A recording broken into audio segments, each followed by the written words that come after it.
श्री गणेशाय नमः। श्री सरस्वती नमः। श्री शस्तानि परमेश्वरे नमः। यं ब्रह्मा वरुणेन्द्र रुद्रमरुत स्तुवन्ति दिव्यस्तवै वेदै साङ्गपदौ क्रमोपनिषदैरे गान्ति यं सामगा ध्यानावस्थि तद्गतेन मनसा पश्यन्ति यं योगिनो यस्यान्तं न विदुषुरासुरगणा देवाय तस्मै नमः। श्रीमच्चन्दन चर्चित जलपु शुक्लम्बर मल्लिका मालालङ्कृत कुण्डला प्रविलसन्मुक्तवलिशोभिता सर्वज्ञान निदान पुस्तक धरा रुद्राक्ष मालाकरा वाग्देवी वदना भुजे वसतु मे त्रैलोक्य माता चिरम मुखम करोति वाचालं पंगुं लंघयते गिरिं यत्कृपातमहं वन्दे परमानन्दस्करं। नमो भगवते तस्मै व्यासाय मिततेजसे यस्य प्रसादात् वक्ष्यामि महादेव कथमिमां। नारायणं नमस्कृत्य नरं चैव नरोत्तमं देवीं सरस्वतीं व्यासं ततो जयमुदीरयेत्। साष्टाङ्गं कृत्वा श्रीशस्तानि परमेश्वरे कथां सुतपमां देव्या श्रुत्वाभीष्टफलं लभेत्। ओम श्री शस्तानि परमेश्वरे नमो नमः। पुष्पांजलि समर्पयामि।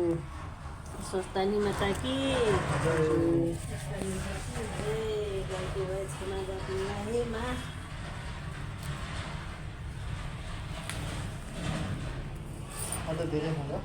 एक्लै पर्ने कुरा भएन। चतुर्विंशोऽध्याय। कुमारजी आज्ञा गर्नुहुन्छ हे अगस्त्य मुनि। त्यसपछि के भयो भने गोमा ब्रह्मणीले धागोको लरिया लिएर चन्द्रज्योति नगरका एकजना बरहीका घरमा गइन्। उनले बरहीलाई भनिन्, सप्तऋषि आउनुभएको छ, उहाँहरूका लागि पान दिनुहोस्। यो धागोको लरिया र पान छटौँ। गोमाको कुरा सुनेर बरहीले भने, हे गोमा ब्राह्मणी, पात कति पनि छैनन्, जति भएको हिजै बेचिसके, नपत्ता हेर्नुहोस्। यति भनी छोपिरहेको भाँडा उघारी देखायो, तर त्यहाँ भाँडाभरि पान देखियो। पान देखेर बरहीले आश्चर्य मान्दै गोमातिर हेरेर भने, हे गोमा, यस भाँडाको पान हिजै बेचिसकेको थिए, आज कताबाट आएछ? तपाईँले आफ्ना घरमा सप्तऋषि आएका छन्, उनीहरूलाई खाना दिने कुरा गर्दा यस्तो आश्चर्य भयो। तपाईँ धन्य हुनुहुँदो रहेछ। त्यो धागो म लिन यो पान लगेर ऋषिहरूलाई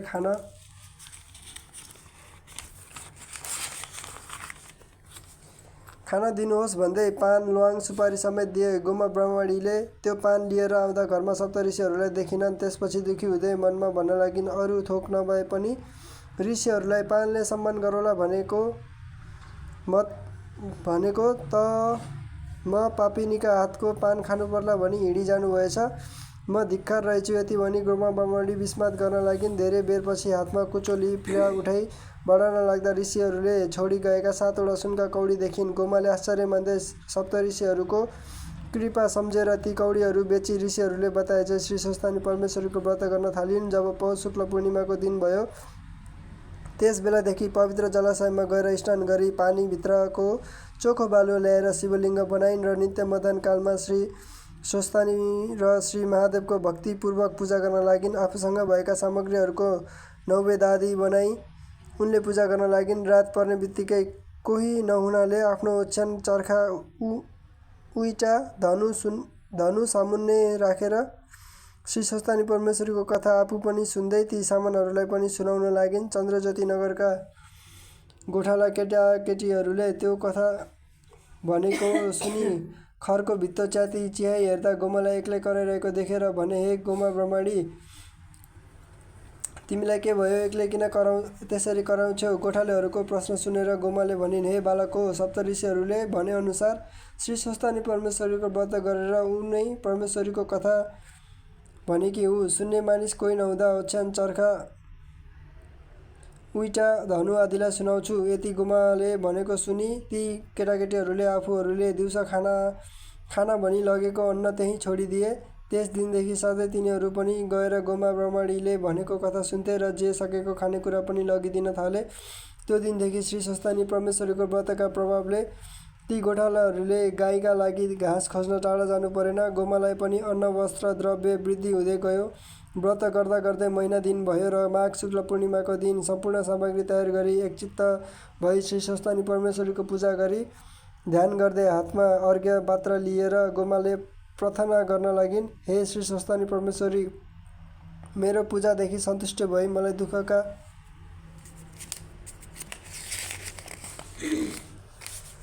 समुद्रदेखि पार गर्नुहोस्। मेरो पुत्र नवराज आफ्नो बुबाको खबर गर्न गएको चाँडो आइपुगोस्। मलाई श्री महादेवले भिक्षुक रूप भई दिनुभएको श्राप पनि नाश गरिदिनुहोस् र मेरो पुत्र नवराजलाई यस लोकमा सुख सम्पत्ति दिनुहोस्, साथै परलोकमा पनि मोक्ष दिनुहोस्। हजुरको जप ध्यान सधैँ मेरो हृदयमा रहोस्। हे जगदीश्वरी, हे जगदीश्वरी, यो ब्रह्माण्ड संसारका सृष्टि स्थिति संहारका कर्ता ब्रह्मा विष्णु महेश्वर एकै रूप भएकी, आदि अन्त्य नभएकी हजुरलाई कोटि कोटि नमस्कार छ। हे पिनाक धारिणी, हजुरको महिमा वर्णन गर्न हजार जिब्रा भएका शेषनाग तथा सरस्वतीले पनि नसकेका म जस्तीले के सकौँला। यसरी स्तुति गरी अर्घ्य दिई दण्डवत प्रणाम गरिन् अनि प्रसाद झिकी अष्टोत्तर 100मा 8 रोटी 8 अक्षता 8 बेलीपुष्प 8 जनै 8 पान 8 कुलका सुपारी सङ्गुल समेत यो मेरो पुत्र नवराजलाई भनी पर सारिन्। 100 रोटी आफूले फलाहार गरी रात्रिमा जागरण गरिन्।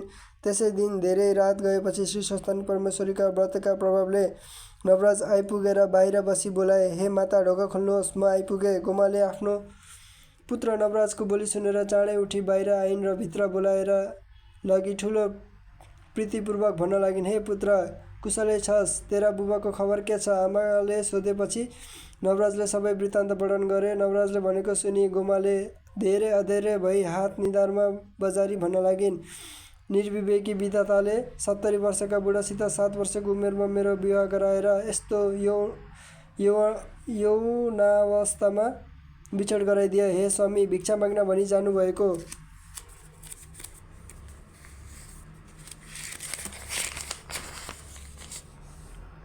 मलाई एक्लै छोडी कता जानुभयो? हे नाथ, तपाईँ बिना मेरो प्राण कसरी रहला? जहाँ तपाईँ जानुभयो मलाई पनि त्यहीँ लैजानुहोस्। यति भनी रुँदै मुर्छा परी भूमिमा लडेर शोक गर्न लागिन्। त्यो देखि नवराजले सम्झाउँदै भने, हे माता, यो संसार यस्तै छ, जन्मेर को मर्दैन र एकपटक सबैले मर्नुपर्छ। यस अर्थले मेरो मुख हेरी शोक नगर्नुहोस्। तपाईँकी बुहारी कहाँ छ?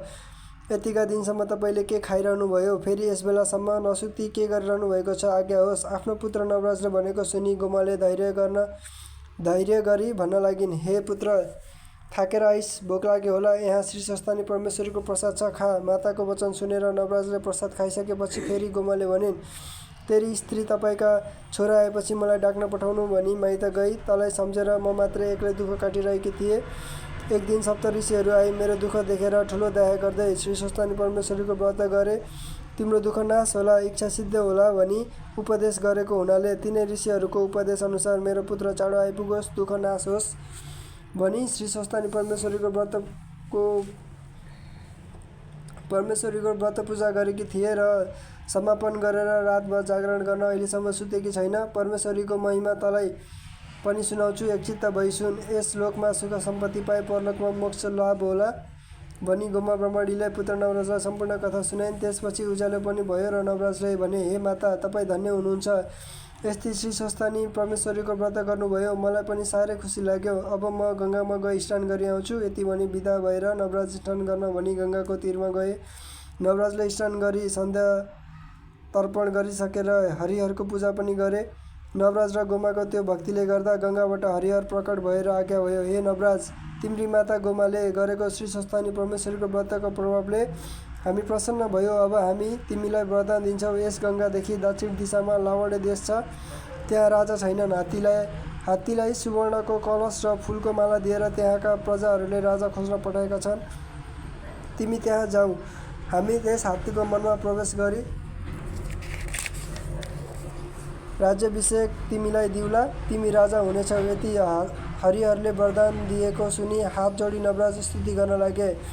यौ तौ शङ्ख कपाल भूषित करौ, माला स्थिमाला धरौ, देवै द्वारवती शमशान निलयौ, नागरी गोवाहनौ, दित्रयक्षौ, बलि दक्ष यज्ञमथनौ, मेघाद्रिराज प्रभौ, पापम मे हरतम सदा, हरिहरौ श्री शैलजा वल्लभौ।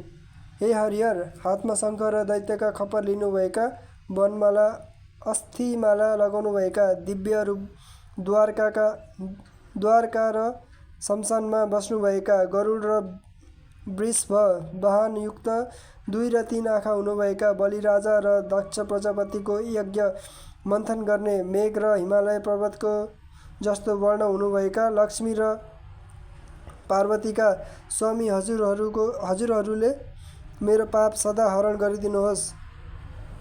ममाथि दया गरी अनाथ भइरहेको मलाई दर्शन दिनुभयो। म धन्य रहेछु। मैले मेरी माताको गर्भमा बास गरी जन्म लिएको पनि सफल भयो। हे भक्तवत्सल, हजुर कस्ता भने दुष्टजनको नाश गरी साधुजनको रक्षा गर्ने, ब्रह्माण्ड संसारको सृष्टि गरी पाप पुण्य साक्षी हुनुभएका यस्ता हजुरलाई कोटि कोटि नमस्कार छ। हजुरहरूको महिमा वर्णन गर्न हजार जिब्रा भएका शेषनागको पनि शक्ति छैन भने अरूको के होला। सधैँ हजुरहरूको भक्तिमा मेरो चित्त लागोस्। यति भनी नाना स्तुति गरेपछि हरिहर अन्तर्ध्यान हुनुभयो। ती नवराजले हरिहरको दर्शन पाएपछि उनी सूर्यका तेज जस्तो तेजिलो भई घर आए। त्यस्तो तेज भएका नवराजलाई देखि गोमाले आश्चर्य मान्दै भन्न लागिन्, हे पुत्र, त आज अति तेजस्वी देखिन्छस्। आज मेरो चित्तमा भ्रान्ति भएको हो वा सत्य हो? देवराज